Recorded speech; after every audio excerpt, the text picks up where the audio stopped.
بسم اللہ الرحمن الرحیم۔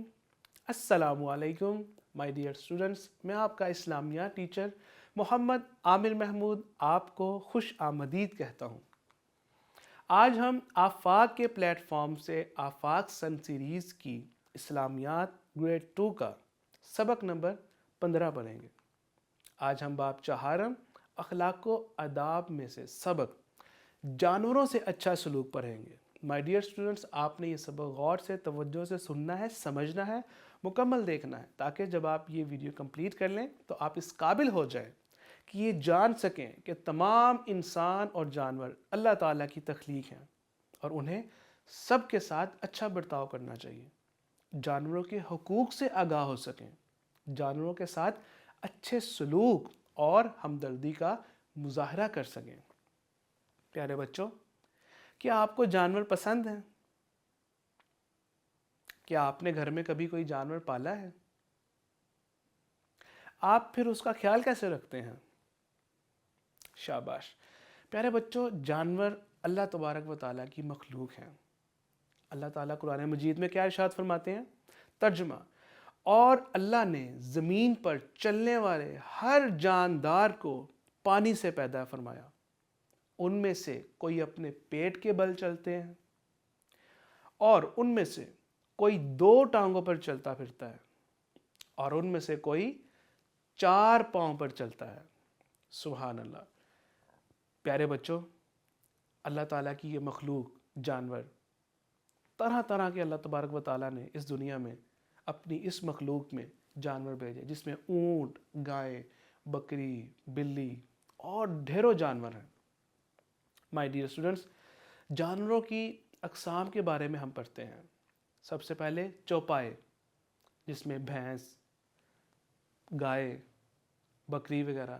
اسی طرح اڑنے والے، آپ کو پتہ جیسے طوطے، چڑیا، کوے، چیل۔ اسی طرح رینگنے والے، جو رینگتے ہیں، نیچے زمین پر جو رینگتے ہیں، جیسے جس میں سانپ ہے، بچھو ہیں۔ اسی طرح پانی میں رہنے والے، مچھلیاں ہیں۔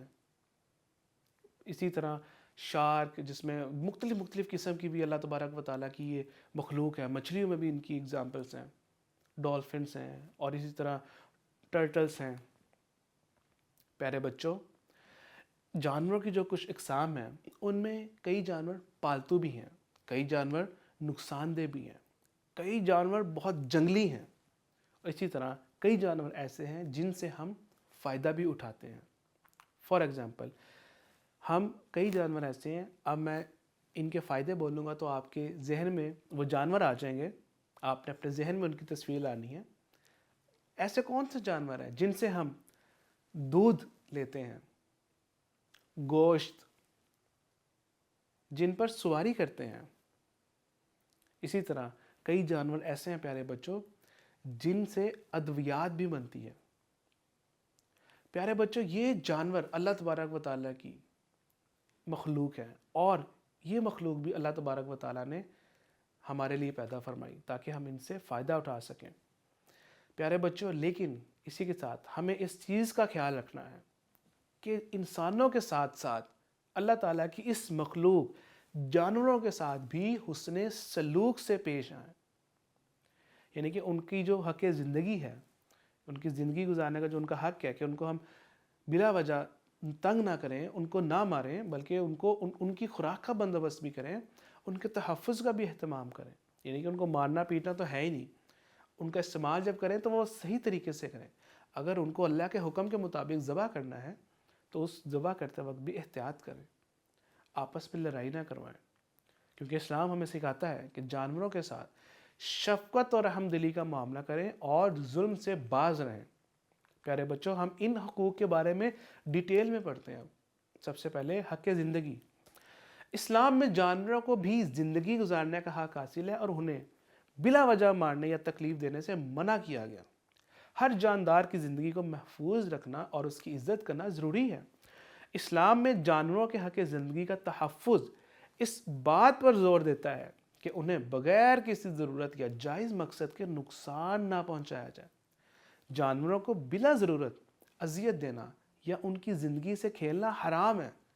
اسلام میں جانوروں کی زندگی کا احترام انسان کی اخلاقی ذمہ داری ہے۔ پیارے بچوں، اسی طرح حق خوراک یعنی کہ ان کی خوراک کا حق، جانوروں کو مناسب، صاف اور صحت مند خوراک فراہم کرنا بھی ان کا بنیادی حق ہے۔ جانوروں کو مناسب اور وقت پر خوراک دینا ضروری ہے تاکہ وہ زندہ رہ سکیں۔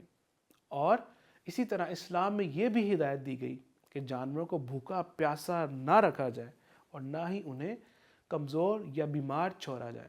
اگر آپ گھر میں پالتو جانور رکھتے ہیں، اگر آپ نے چوزے رکھے ہوئے اپنے پاس یا کوئی پرندہ رکھا ہوا ہے، تو آپ کو چاہیے کہ ان کی ٹائملی دیکھ بھال کریں، ان کو ٹائم پر کھانا دیں، پانی دیں، یہ ہم پر لازم ہے۔ پیارے بچوں، اب میں آپ کو ایک بہت ہی پیارا خوبصورت واقعہ سناتا ہوں کہ ایک شخص کہیں جا رہا تھا، راستے میں اسے سخت پیاس لگی۔ سفر کرتے ہوئے ظاہر ہے وہ بالآخر ایک کنویں پر پہنچا، مگر کنویں کے پاس کوئی برتن موجود نہیں تھا جس کی مدد سے وہ پانی باہر نکالتا۔ آج کل تو ہم نل کھولتے ہیں اور ہم اس سے پانی پی لیتے ہیں، لیکن پرانے زمانے میں پیارے بچوں کنویں ہوتے تھے، اور کنویں سے پانی نکالنے کے لیے پھر رسی کے ذریعے ایک ڈول ہوتا تھا جس سے پانی نکالتے تھے۔ تو اس نے بہت سوچ بچار کی۔ سوچ بچار کے بعد اس نے جب سوچا کہ وہ کنویں میں اتر گیا اور اس نے نیچے جا کر پانی پی لیا۔ جب وہ باہر نکلا تو اس نے کیا دیکھا کہ قریب ہی ایک کتا پیاس کی وجہ سے ہانپ رہا ہے، یعنی کہ وہ کیچڑ چاٹ رہا ہے، اس کو اتنی سخت پیاس لگی ہوئی ہے۔ مسافر نے سوچا کہ جس طرح مجھے پیاس نے ستایا تھا، مجھے شدید پیاس تھی، اسی طرح بیچارہ یہ جانور بھی پیاسا ہے۔ اس کے دل میں رحم آیا، چنانچہ وہ دوبارہ کنویں میں اترا، اپنے موزے یعنی اپنی جرابیں جو اس نے ساکس پہنی ہوئی تھی اس میں پانی بھرا اور پھر کتے کو پلایا۔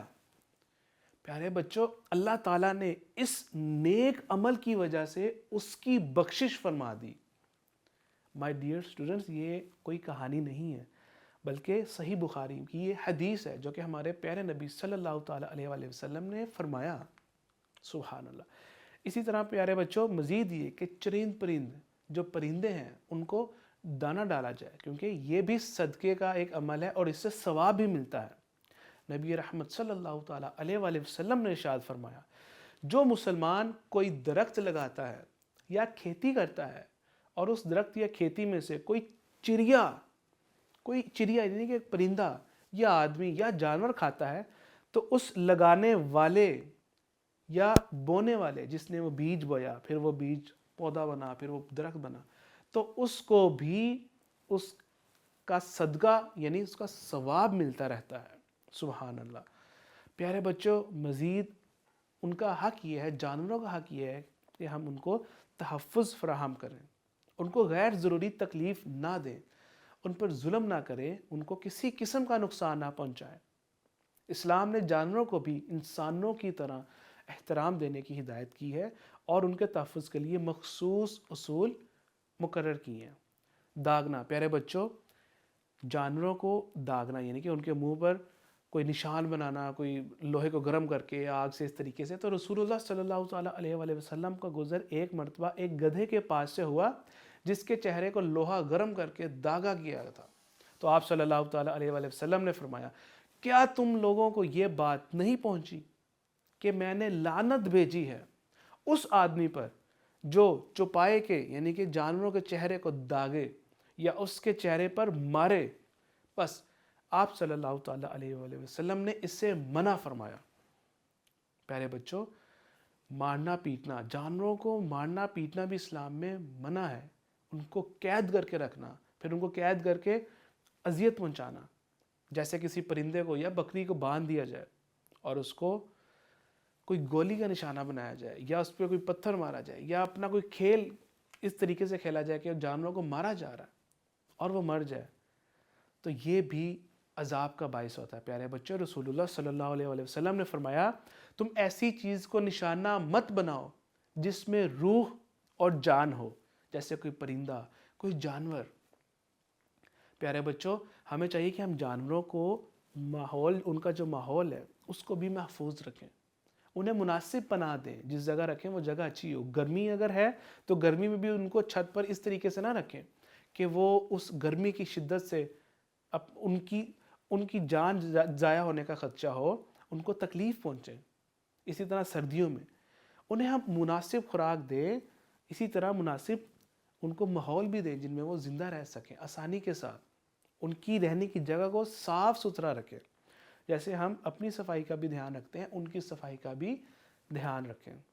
مائی ڈیئر اسٹوڈنٹس, رسول اللہ صلی اللہ تعالیٰ علیہ وآلہ وسلم ایک انصاری کے باغ میں تشریف لے گئے تو وہاں موجود ایک اونٹ نے نبی اکرم صلی اللہ تعالیٰ علیہ وآلہ وسلم کو دیکھا تو رونے لگا اور اس کی آنکھوں سے آنسو بہنے لگے.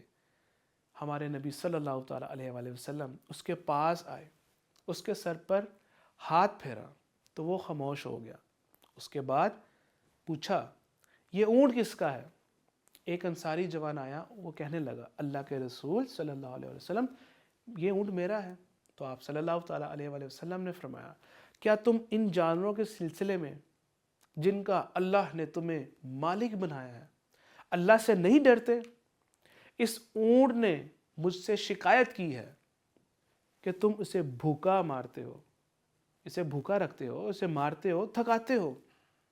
تو پیارے بچوں, آپ اندازہ لگائیں کہ یہ جو واقعہ ہوا, اس سے اللہ تبارک و تعالیٰ نے ہمیں یہ تعلیم دی کہ ہمیں اگر ہم کسی جانور کو پالتے ہیں, ہم نے کسی مقصد کے باعث کوئی جانور رکھا ہوا ہے, تو اس کی بھوک پیاس کا خیال رکھیں, ان کو ہرگز نہ ماریں, نہ پیٹیں.